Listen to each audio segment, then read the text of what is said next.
जीवन में अगर धन धन सबसे इंपॉर्टेंट है कि धन हमें कितना चाहिए, क्यों चाहिए। इस कॉन्सेप्ट को जब तक बच्चे नहीं समझेंगे तब तक जो है ना समाज का भला नहीं हो सकता है।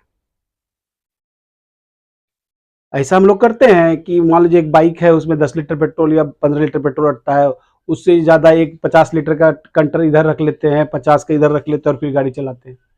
लेकिन धन के मामले में हम ऐसा करते हैं, क्योंकि कितना भी धन होते चला जाए वो अनंत होता है। उसके बाद भी चाहे जिस माध्यम से धन आए, अच्छे कर्म करके, बुरे कर्म करके, दूसरे को धोखा देके या कहीं से भी आए, अब उसे प्राप्त करने के लिए बहुत मेहनत करते हैं। और उम्र का कोई सीमा नहीं है कि कितना दिन आप जिएंगे। हो सकता है कल ही आपकी मृत्यु हो जाए, कि 100 साल जिएंगे, ऐसा नहीं है कि आप 1000 साल जिएंगे। फिर भी उस डर के कारण, उसको डर लगता है अगर पैसा नहीं होगा तो मेरा क्या होगा, हम ऐसे जिंदगी नहीं जी सकेंगे, तो जिसके कारण जो है ना सारा यानी कि प्रॉब्लम हो जाता है। इसलिए धन को आपको समझना होगा। हमें धन उतनी आवश्यकता चाहिए है कि हमारा जो है ना कि जो सिस्टम है, हमारे जीवन को चलाने के लिए जो धन यानी कि महीने का खर्च है या साल का खर्च है, वो ऑटोमेटिक हमको जो है ना फुलफिल होते रहे पैसिव इनकम के माध्यम से। यानी कि मोटरसाइकिल है, उसमें भाई फ्री ऑफ कॉस्ट आपको पेट्रोल भराते रहे, यानी कि ऐसा कि जहां अक्षय पात्र हम बना लेंगे जिसमें इतना यानी कि ऑटोमेटिक जितना हम निकाले उतना फिर भर जाए। उसी प्रकार धन के मामले में इतना ही हमें चाहिए कि जितना हमारे खर्च है, दैनिक खर्च है, वार्षिक खर्च है, ऑटोमेटिक वो मेरा जो शुरू में जो हम मेहनत किए, स्किल सीखें, उससे जो मेहनत किए उसके माध्यम से जो हमको पैसा आ रहा है वो पैसिव रूप में कन्वर्ट हो जाए। यानी शुरू में मेहनत किए वो एक्टिव इनकम में कहलाता है। अब उसके बाद हम उसको कहीं ना कहीं इन्वेस्टमेंट किए। आप प्रॉपर्टी में इन्वेस्ट कर सकते हैं, गोल्ड में कर सकते हैं, स्टॉक्स में कर सकते हैं, कहीं भी इन्वेस्टमेंट कर सकते हैं।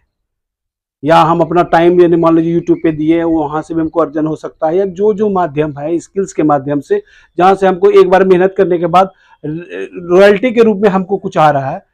या मान लीजिए हमको एक मकान बना दिए थोड़ा पैसा कमा के, उसके बाद उससे हमको किराया आ रहा है, उस तरीके से जितना महीने का मेरा खर्च है वो पूरा हो जाए। तो वो पूरा होते ही आपका ये जो डर है ये समाप्त हो जाएगा, पैसे का डर, धन का डर। उसके बाद जो है ना कि आप जो है ना कोई भी बुरा काम करना नहीं चाहिएगा, क्योंकि आपका क्लियर है कि आपको धन कितना चाहिए। दूसरा है संपत्ति और दायित्व। एसेट लायबिलिटी जब तक बच्चे नहीं सीखेंगे कि संपत्ति क्या है, दायित्व क्या है, समय का सही उपयोग हमें क्यों करना चाहिए, जब तक वो संपत्ति को नहीं समझेंगे कि हम जो पहले पैसा कमा रहे हैं, शुरुआती दौर से ही उसको पहले एसेट में कन्वर्ट करना है। वो एसेट जो हमें पैसा कमा के दे, जिससे जो है ना कि हमारा जो दैनिक कार्य में जो पैसे आते हैं हमारा मेहनत से नहीं, वो जो शुरू में जो हम उस पैसे को निवेश किए उससे मेरा यानी कि सारा सिस्टम चलते रहे, जिसके कारण जो है ना कि आनंद वाला जिंदगी वो जी सकता है, आनंद की प्राप्ति वो कर सकता है। और कोई तरीका नहीं है आनंद से जिंदगी जीने का जब तक सभी पैसिव इनकम जनरेट करना नहीं सीखेंगे, तब तक कोई सुखी नहीं रह सकता है। स्कूल में ये सिखाया नहीं जाता है, फाइनेंशियल फ्रीडम बच्चे को शुरू से दिया ही नहीं जाता है। सोचते हैं टीचर्स कि जब बच्चा बड़ा हो जाएगा तब सीखेगा, तो उसी प्रक्रिया से सारा समाज चल रहा है। इसीलिए समाज में जितनी अराजकता है, जितना भ्रष्टाचार, जितना भी कुछ है, वो पैसे के डर के कारण नेता भ्रष्टाचार करते हैं। पैसे के डर के कारण ही यानी कोई अफसर जो है ना कि यानी कि आपका काम सही से नहीं करते हैं, चाहे सरकारी हो, प्राइवेट हो, कुछ भी हो। शिक्षा अभी बिजनेस बन चुका है, सिर्फ पैसे के कारण है, वो पैसे के डर के कारण, क्योंकि सबको अपने लगता है कि हमारा अगर ज्यादा पैसा नहीं होगा तो हमारे बच्चों का भविष्य क्या होगा। सिर्फ बच्चों को जो है ना पैसिव इनकम कैसे जनरेट करें और लाइफ में हमको पैसा कितना चाहिए, संपत्ति और दायित्व को समझना होगा उसको, कि हमारे लिए क्या है, जो वस्तु हम खरीद रहे हैं वो मेरे लिए संपत्ति है या दायित्व है। वो पैसा यानी हमारे जेब में डालेगा या हमारे जेब से निकालेगा। अगर हम बाइक खरीदते हैं, अगर उसका काम नहीं है तो वो हमारे लिए लायबिलिटी बन जाता है, दायित्व बन जाता है, जो हमारे जेब से हर दिन हर महीने पैसा निकालते रहेगा और एक दिन वो समाप्त हो जाएगा। इसीलिए हमें शुरुआती दौर में ऐसा सिस्टम बिल्ड बच्चों को करके देना होगा, ताकि वो जो है उस पैसे से जो है ना कि अपना एक पोर्टफोलियो बनाए, जिससे जो है ना उसको कैसे कि धन आ रहा हो। और उसमें एक बार जो शुरुआती दौर में ही वो मेहनत किया, उसके बाद उसमें मेहनत उसको नहीं करना है, जहां से जो है ना कि वो जो निवेश है, उसका इन्वेस्टमेंट है, वही उसको फाइनेंशियल फ्रीडम दिलाएगा। तो शुरू में ही बच्चों को बचत करने का आदत नहीं डालाया जाता है। सोचता है बच्चे को अभी ये नॉलेज देने से क्या होगा, बच्चा मेरा बिगड़ जाएगा, इसका भविष्य दिक्कत में आ जाएगा, कुछ हासिल नहीं कर पाएगा। पहले तो ये समझना है कि क्या हासिल करना है जीवन में। सभी व्यक्तियों का ध्येय एक ही है कि भाई बड़ा होने के बाद धन कमाना है, और किन्हीं का ध्येय है कि समाज के लिए कुछ करना है। लेकिन हमारा जो सिस्टम है, जिसके कारण जो है ना कि वो करप्ट हो जाता है और बाद में सिर्फ अपने लिए सोचने लगता है, समाज के लिए बहुत कम सोचता है। पहले अपने लिए सोचता है, फिर समाज के लिए सोचता है। इसीलिए सभी को ये समझना होगा, शुरुआती दौर से ही सबको फाइनेंशियल फ्रीडम, वित्तीय स्वतंत्रता सभी बच्चों को सिखाना होगा कि कैसे वो बन सकते हैं।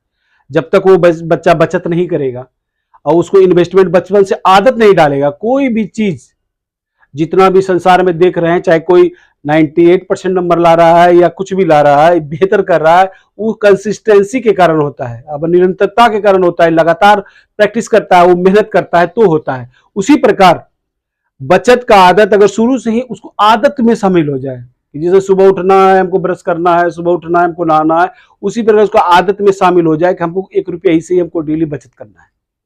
जिस समय वो कमाने लगेगा तो उसका आदत यही बरकरार रहेगा कि हमको पहले बचत करना है और उसको इन्वेस्टमेंट करना है, ताकि हम जब बड़े हो जाएं, 25 से 30 साल के हो जाएं, उस समय तक हमारे पास इतना पर्याप्त पैसा हो कि हमारी सरकारी जॉब ना हो या कोई बड़ा बिजनेस ना खड़ा कर पाए, वो जो हमारा पैसा है वो काम कर रहा है। जब तक बच्चों को पैसे को काम पे लगाना नहीं सिखाया जाएगा, फाइनेंशियल फ्रीडम कोई अचीव नहीं कर सकता है। आजादी उसे नहीं मिल सकती है, उसे आनंद की प्राप्ति नहीं हो सकती है। हमेशा बच्चे तनाव में रहेंगे। संसार में जो अभी तनाव है, टेंशन है, लड़ाई है, झगड़ा है, जो भी है, सिर्फ वित्तीय स्वतंत्रता नहीं मिलने के कारण है। फाइनेंशियल फ्रीडम सभी नहीं बन हो पा रहे हैं, जिसके कारण हो रहा है। अगर किसी का सरकारी जॉब लग जाता है तो वो यानी कि कंफर्ट जोन में चला जाता है, बस वित्तीय आयोग उसको हर बार यानी कि पैसा बढ़ाते रहती है, वो खुश रहते हैं। लेकिन जो बच्चे यानी कि कुछ जॉब नहीं कर पाए, धनवान नहीं थे, उसका फाइनेंशियल बैकग्राउंड सही नहीं था, तो वो जो है ना क्या करते हैं, वो गलत तरीके से थोड़ा सा पैसा कमाना चाहेंगे। उसके मन में जेलसी की भावना होगी, जिसके कारण जो समाज अस्थिर रहेगा, हमेशा रहेगा। इसमें सुधार की आवश्यकता है। इसीलिए सभी को बचपन से ही वित्तीय नॉलेज लेना बहुत ही जरूरी है। फाइनेंशियल एजुकेशन सबको देना जरूरी है, और जीवन को समझना उससे भी ज्यादा जरूरी है।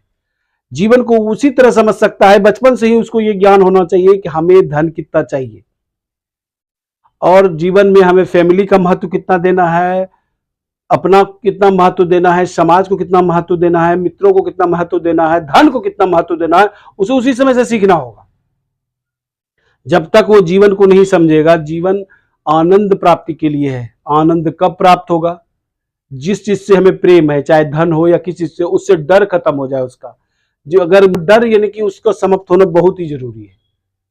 जब तक डर उसके जीवन से समाप्त नहीं होगा, वो खुशहाल नहीं हो सकता है।